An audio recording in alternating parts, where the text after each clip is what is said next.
মুসলমান ভাই আমার, দুনিয়াতে আমি আপনি আছি, আবার চলে যেতে হবে কবরে। কথা বলেন ঠিক কিনা? দুনিয়াতে সারা জীবনের জন্য আসি নাই, মরে যেতে হবে, কবরে চলে যেতে হবে। আল্লাহ বলেন আল্লাযী খালাকাল মাউতা ওয়াল হায়াতা লিয়াবলুয়াকুম আইয়ুকুম আহসানু আমালা।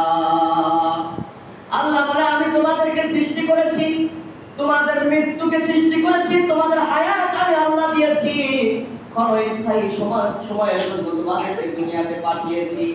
আমি আল্লাহ দেখতে চাই তোমরা কে কত ভালো আমল করে, ভালো কাজ করে আমি আল্লাহর কাছে আসতে পারো। মুসলমান ভাই আমার, কি বুঝলাম? আল্লাহ ক্ষণস্থায়ী সময়ের জন্য দুনিয়াতে পাঠিয়েছে, ভালো কাজ কতটুকু করে দিতে পারি এটা আল্লাহ দেখতে চেয়েছে। কথা বলেন ঠিক কিনা? ঠিক। আমি আপনি দুনিয়াতে থাকবো না, এই জন্য মহান আল্লাহ তাআলা আদমকে বলেন আদম রে তোর সাথে হাওয়ার সাক্ষাৎ করায় দিলাম, কিন্তু সারা জীবন তুই কিয়ামত পর্যন্ত দুনিয়াতে থাকতে পারবি না। আমি আল্লাহর কাছে ফিরে আসতে হবে। তুই ছিলি জান্নাতে, আমি তোকে জান্নাতে আবার নিয়ে আসবো। এই জন্য ভালো কাজের মাধ্যমে তোকে জান্নাতে আসতে হবে।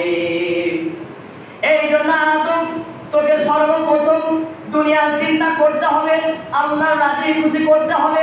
আল্লাহর রাজি খুশি করার জন্য এই দুনিয়ার বুকে তুই সর্বপ্রথম একটা ঘর তৈরি করবি, যে ঘরের নাম হবে খানায়ে কাবা বাইতুল্লাহ। চিৎকার দিয়ে বলেন না সুবহানাল্লাহ। সুবহানাল্লাহ। আদম বলে আল্লাহ, এই বাইতুল্লাহ আমি কোথায় সৃষ্টি করব, আমি কোথায় তৈরি করব? কারণ পৃথিবী সৃষ্টির পরে গোটা পৃথিবীর মধ্যে শুধু পানি আর পানি আর পানি ছিল, কোথাও মাটির চিহ্ন মাত্র, পানির লেশ মাত্র ছিল না, মাটির লেশ মাত্র ছিল না। গোটা পৃথিবীর মধ্যে শুধু পানি। আল্লাহ পাক তাআলা রব্বুল আলামিন আরশ আজিম থেকে ওই মক্কার দিকে তাকালেন, আর মক্কার দিকে তাকানোর সঙ্গে সঙ্গে মক্কার জমিনে যে পানিগুলা উত্তম উত্তম তরঙ্গ সৃষ্টি হয়ে গেছে। চিৎকার দিয়ে বলেন না সুবহানাল্লাহ। সুবহানাল্লাহ। পানির ঘূর্ণিপাক শুরু হয়ে গেছে। যেখানে পানির ঘূর্ণিপাক হয় ওইখানে পানি থেকে একটা ফেনা তৈরি হয় কি হয় না ভাই? কথা বলেন তো। হয়। পানির ফেনা তৈরি হয়।